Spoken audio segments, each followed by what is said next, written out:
Shalom Bapak Ibu Saudara yang terkasih dalam Tuhan kita Yesus Kristus. Selamat pagi, kita bergabung kembali di ibadah Selamat Pagi Bapa. Kita akan datang kepada Tuhan terlebih dahulu. Allah Bapa kami yang di surga, kami bersyukur ya Tuhan buat kasih setia Tuhan di dalam kehidupan kami. Kami bersyukur ya Tuhan, pagi ini Tuhan telah bangunkan kami dalam keadaan sehat. Terima kasih ya Tuhan, ini semua oleh karena berkat kasih-Mu ya Tuhan di dalam kehidupan kami. Tuhan Yesus, pagi ini ya Tuhan, kami mau memuji, memuliakan nama-Mu. Biarlah Tuhan berkenan hadir di tengah-tengah kami, dan biarlah puji-pujian kami berkenan di hadapan-Mu ya Tuhan. Hanya di dalam satu nama Tuhan kami, Yesus Kristus. Haleluya, amin.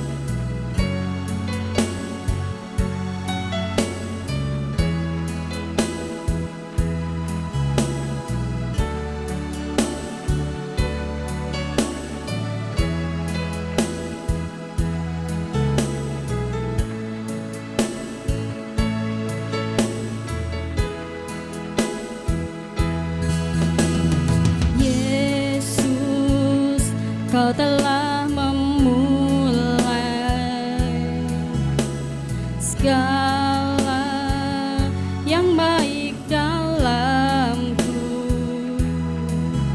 Engkau menjadikanku serupa gambaran-Mu dan berharga di mata-Mu.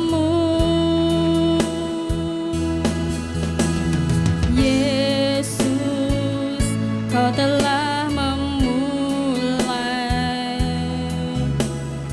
karya yang mulia dalamku.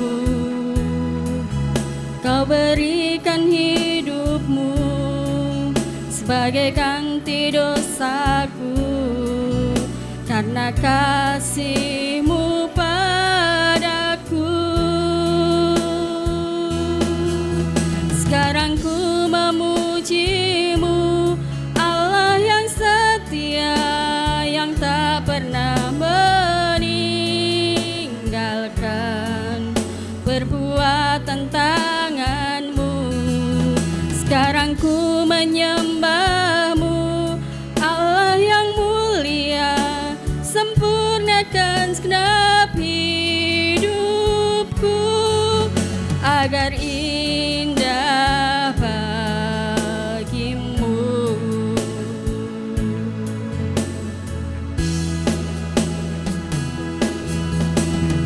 Yesus, Kau telah memulai segala yang baik dalamku. Engkau menjadikanku serupa gambaran-Mu dan berharga di mata-Mu. Yesus, Kau telah memulai karya yang mulia dalamku. Kau berikan hidup-Mu sebagai ganti dosaku, karena kasih-Mu padaku. Sekarang ku memuji-Mu, Allah yang setia, yang tak pernah meninggalkan perbuatan tangan-Mu. Sekarang ku menyembah-Mu, Allah yang mulia, sempurnakan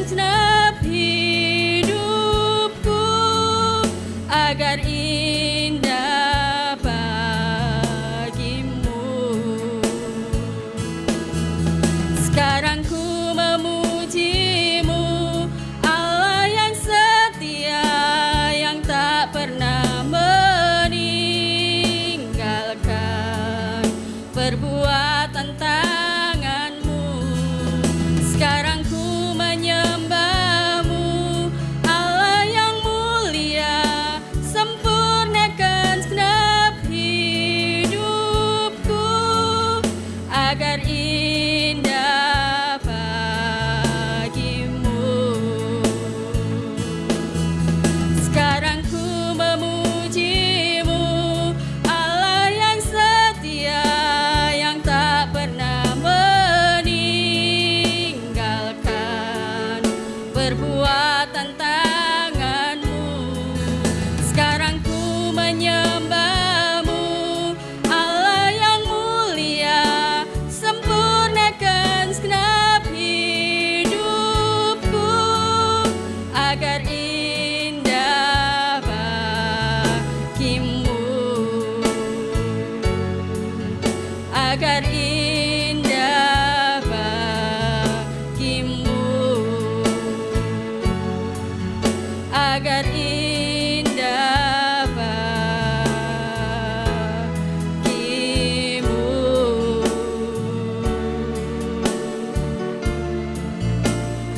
Haleluya.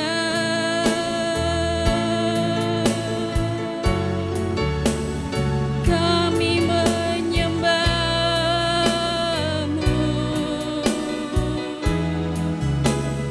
Yesus.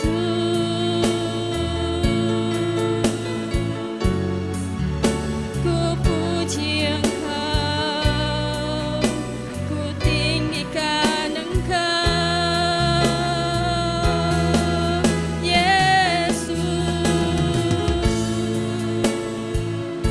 Kami bersyukur ya Tuhan,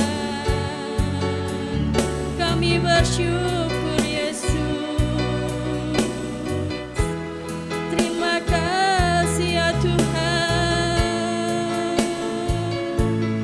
Haleluya.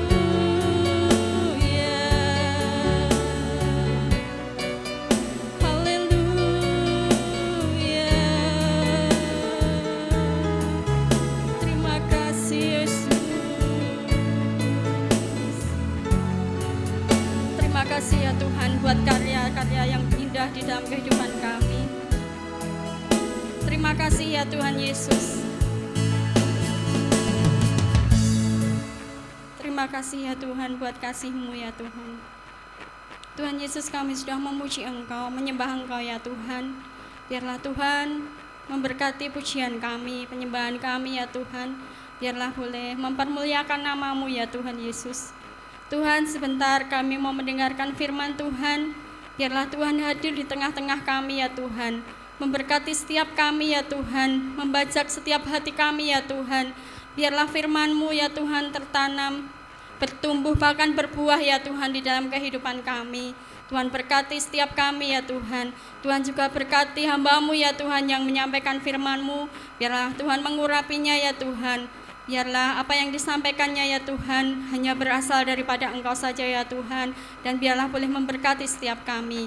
Hanya di dalam satu nama Tuhan kami Yesus Kristus kami mau mendengarkan firman-Mu. Haleluya.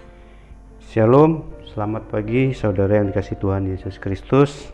Selamat pagi, salam sejahtera, kiranya damai senantiasa yang dari Roh Kudus senantiasa berserta di dalam kehidupan kita.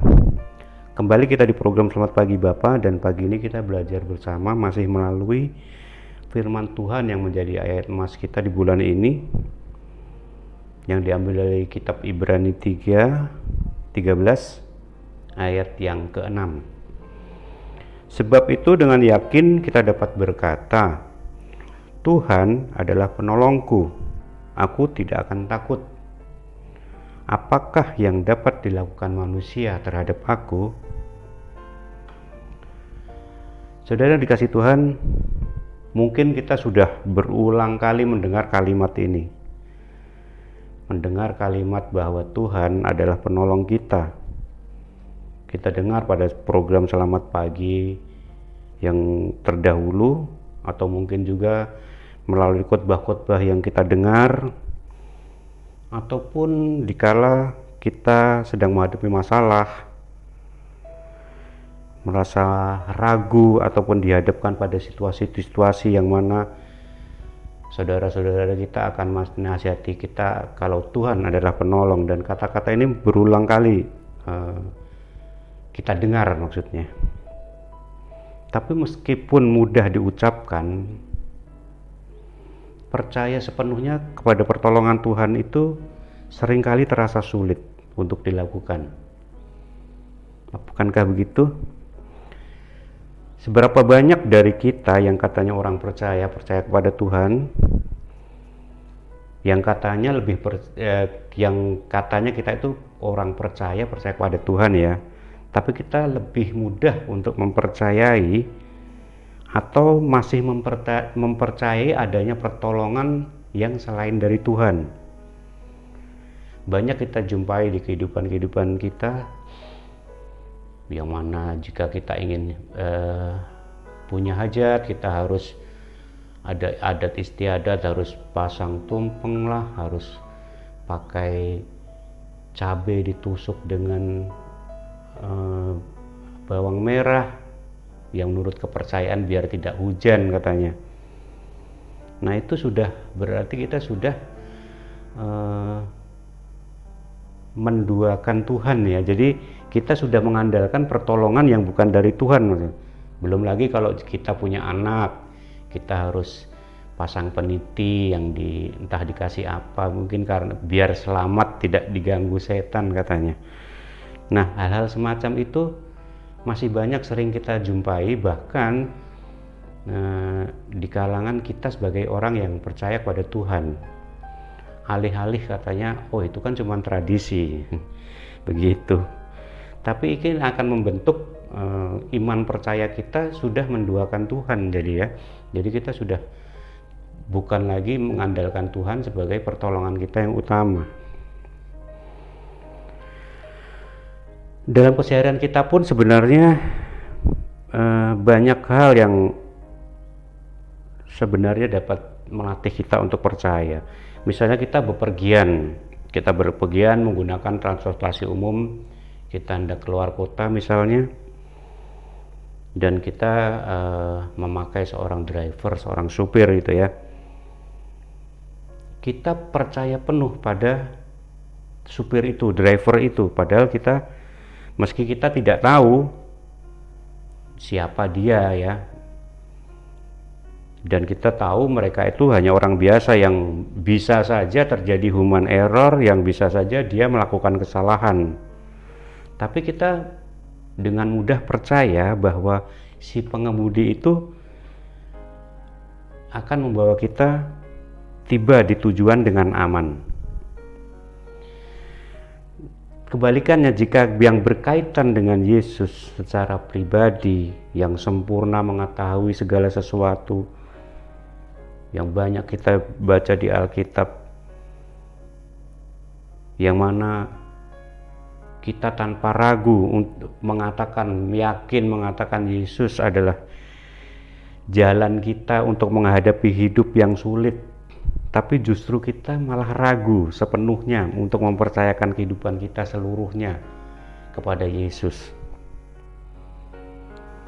Pagi ini saya akan mengajak saudara belajar bersama untuk merenungkan sebenarnya dua kebenaran yang sederhana yang dapat menolong kita untuk dapat membangun atau menambah kepercayaan kita. Jadi percaya sepenuhnya, tidak ada yang lain kepada Tuhan. Yang pertama, kita adalah mempercayai Allah bisa dimulai dari mengenalnya. Kembali ke contoh yang kita bepergian tadi, kita percaya kepada orang tua atau misalnya orang tua teman kita yang membutuhkan mobil yang kita tumpangi, kita percaya bahwa mereka sanggup membawa kita, mengendalikan mobil kita agar tidak mengalami kecelakaan dan sampai di tujuan. Mengapa kita percaya kepada mereka?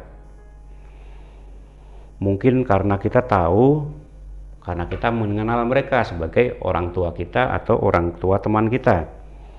Atau mungkin juga kita memiliki relasi pribadi dengan mereka sehingga kita mengenal siapa mereka, sehingga tidak mungkinlah akan mencelakakan kita. Dua hal inilah yang memberikan kita keyakinan bahwa mereka peduli terhadap kita dan tidak akan membiarkan kita celaka. Relasi ini yang menjadi dasar kepercayaan kita kepada mereka. Tapi bagaimana jika yang mengemudi itu adalah orang lain misalnya, yang tidak kita kenal seperti supir bis, masinis kereta api, yang membawa kita dari tempat ini ke tempat ini, ke tempat satu dan tempat lainnya, ke tempat A ke tempat B. Dan dalam hal ini, walaupun kita tidak mengenal mereka, tapi kita bisa mempercayai karena mereka punya kompetensi untuk menjalankan kereta api, untuk menjalankan mobil atau bis atau yang sebagainya, atau juga rekomendasi dari orang lain. Inilah yang membuat kita yakin bahwa mereka dapat diandalkan untuk dapat memampukan mengantar kita tiba di tempat tujuan dengan selamat. Begitu juga dengan Tuhan Yesus. Jika kita sudah mengenalnya, maka kita akan dapat sepenuhnya percaya karena kita sudah menjalin relasi dengan yang erat juga dengan Tuhan Yesus. Jadi kita bisa dapat sepenuhnya percaya, bahkan lebih percaya dari kedua contoh yang saya contohkan tadi.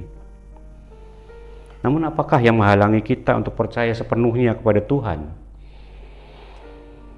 Mungkin satu kebenaran yang sulit untuk kita pahami adalah karena Tuhan juga mengizinkan hal-hal yang buruk pun terjadi. Jadi bukan hal-hal yang baik saja yang terjadi ya. Jadi hal-hal yang buruk pun kadang terjadi dalam kehidupan kita. Mungkin bisa saudara baca di Ratapan 3 yang ayat ke-38 itu ya. Namun jika kita sering mengenalnya lebih jauh lagi, kita senantiasa membaca firman Tuhan sehingga kita dapat berkomunikasi dengan Tuhan lebih jauh, sebenarnya kita akan dimampukan melihat bahwa inilah sesungguhnya cara Tuhan bekerja. Dan Dia akan menyertai kita meskipun di saat-saat terburuk sekalipun. Jadi di waktu saat terburuk itu sedang terjadi, Tuhan pun menyertai kita. Dia tidak meninggalkan kita. Alkitab memberi kita contoh. Banyak orang-orang di Alkitab yang bisa memberi contoh kita, orang-orang saleh dan setia. Mesti menghadapi percobaan dan kesukaran, sakit penyakit, bahkan kematian seluruh anggotanya. Ayub contohnya, ia bergumul memahami Allah dan penderitaan yang ia alami. Itu bisa dibaca di kitab Ayub ya, Ayub 13 ayat 15. Namun pada akhirnya Ayub dilimpahi dengan berkat yang melebihi dari apa yang pernah ia bayangkan. Inilah yang harus kita contoh dari Ayub. Kepercayaan kita kepada Tuhan seharusnya bertumbuh ketika kita mengenal Dia lebih dekat, lebih erat lagi. Lalu yang kedua, saudaraku, adalah mempercayai Allah dimulai dari mengakui bahwa kita itu sesungguhnya tidak tahu apa-apa. Seperti contoh tadi, jika kita bepergian dari tempat satu ke tempat yang lain, kita mungkin tidak tahu jalan ke sana, tapi kita dapat mempercayai si supir atau driver mobil bis yang kita tumpangi tadi membawa kita tiba di tujuan dengan aman. Sama halnya dengan kita, ada banyak yang mungkin kita tidak mengerti dalam perjalanan hidup kita.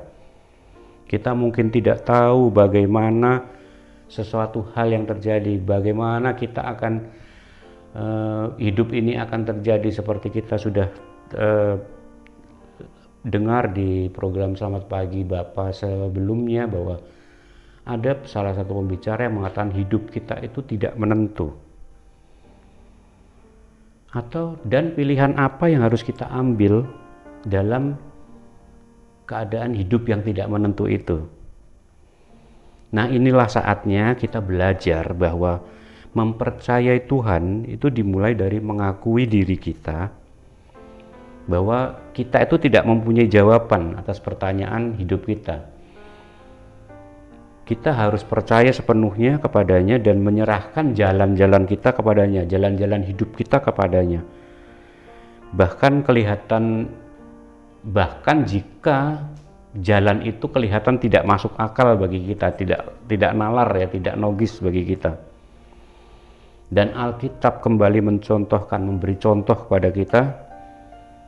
Pada saat itu Allah, jika kita baca di Yosua ya, Yosua 6 itu, di dalam satu perikop Yosua 6 itu, Tuhan memerintahkan Yosua untuk mengelilingi tembok Yeriko beberapa kali, hanya mengelilingi tembok itu supaya runtuh. Jika dipikir dengan logika, perintah Allah ini sangat tidak masuk akal. Namun yang kita baca, Yosua tetap mempercayai Allah dan mengambil keputusan untuk taat kepada perintahnya. Dan seperti kita ketahui, tembok itu pun runtuh persis sama seperti apa yang Tuhan katakan.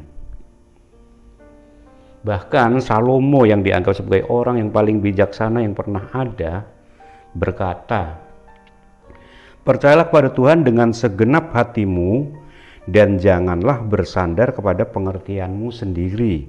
Akuilah Dia dalam segala lakumu, maka Ia akan meluruskan jalanmu."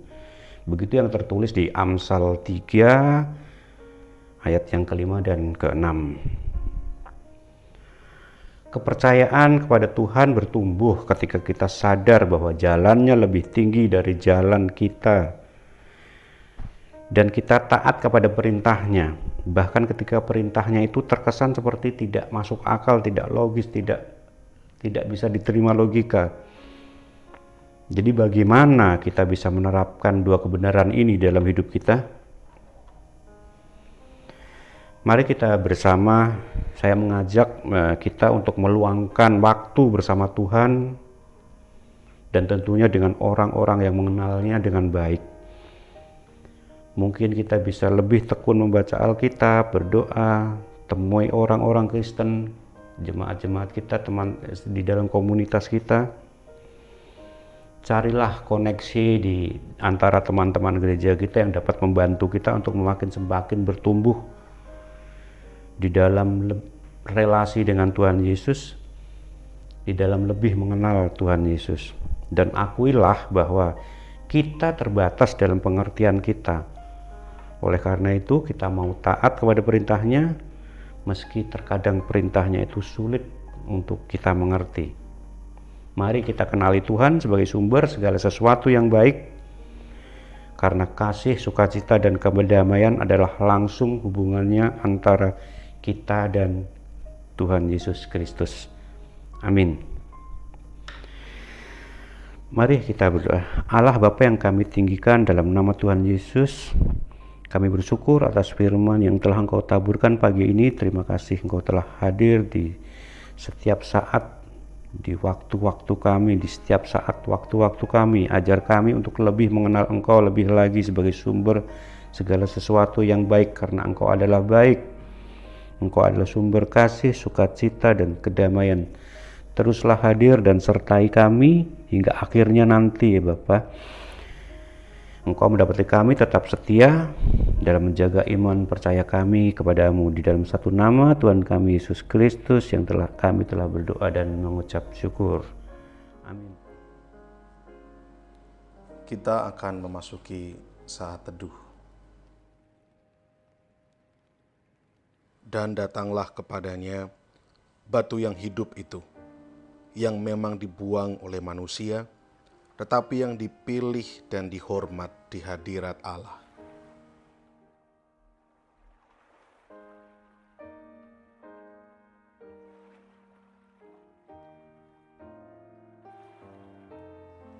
Dan biarlah kamu juga dipergunakan sebagai batu hidup untuk pembangunan suatu rumah rohani, bagi suatu imamat kudus, untuk mempersembahkan persembahan rohani yang karena Yesus Kristus berkenan kepada Allah.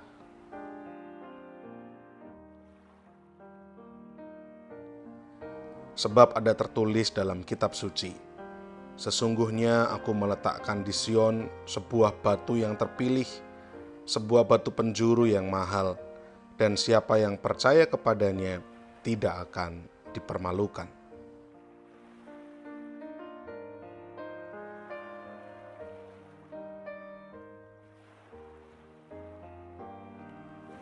Karena itu bagi kamu yang percaya, ia mahal.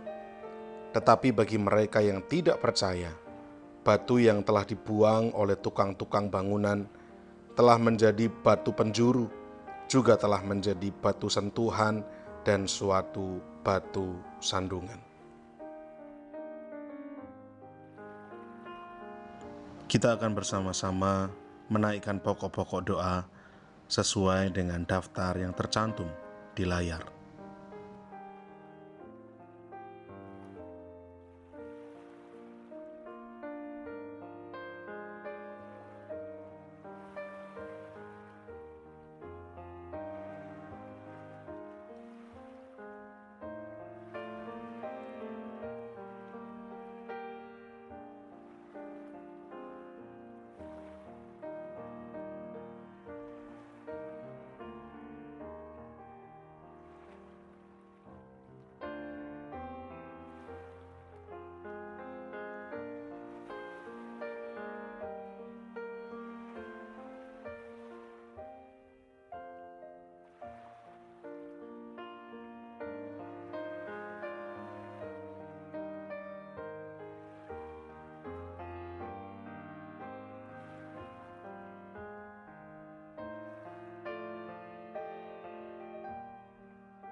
Bapa kami yang di sorga, dikuduskanlah namamu, datanglah kerajaan-Mu. Jadilah kehendak-Mu di bumi seperti di sorga. Berikanlah kami pada hari ini makanan kami yang secukupnya, dan ampunilah kami akan kesalahan kami, seperti kami juga mengampuni orang yang bersalah kepada kami. Dan janganlah membawa kami ke dalam pencobaan, tetapi lepaskanlah kami daripada yang jahat. Karena Engkaulah yang empunya kerajaan dan kuasa dan kemuliaan sampai selama-lamanya. Amin. Shalom, puji Tuhan, kita sudah memuji dan menyembah Tuhan. Terlebih kita sudah mendengarkan firman Tuhan. Biarlah kami sampaikan info sepekan MCC. Yang pertama adalah latihan tamborin setiap hari Senin pukul 5 sore. Latihan musik dan pujian setiap hari Kamis pukul 6:30 malam. Dan menara doa kota setiap hari Jumat pukul 6 sore di Hotel Haris lantai 16. Dan ibadah muda remaja Metanek pada hari Sabtu setiap pukul 5:30 sore. Dan pada hari Minggu pagi jam 7:30 ada ibadah sekolah minggu, dan kita akan berkumpul kembali di ibadah raya MCC setiap hari Minggu pukul 5 sore. Kita akan mengakhiri ibadah doa pagi pada hari ini, kita akan datang kepada Tuhan. Sungguh kami bersyukur ya Tuhan buat kasih setiamu di dalam kami mengikuti ibadah Selamat Pagi Bapa pada pagi hari ini ya Tuhan. Tuhan, terima kasih ya Tuhan atas firman-Mu. Biarlah firman-Mu boleh menjadi kekuatan di dalam kehidupan kami dan boleh menjadi berkat bagi kami semuanya ya Tuhan. Tuhan, kami juga mau serahkan ya Tuhan kehidupan kami hari ini ya Tuhan ke dalam tangan kuasa-Mu.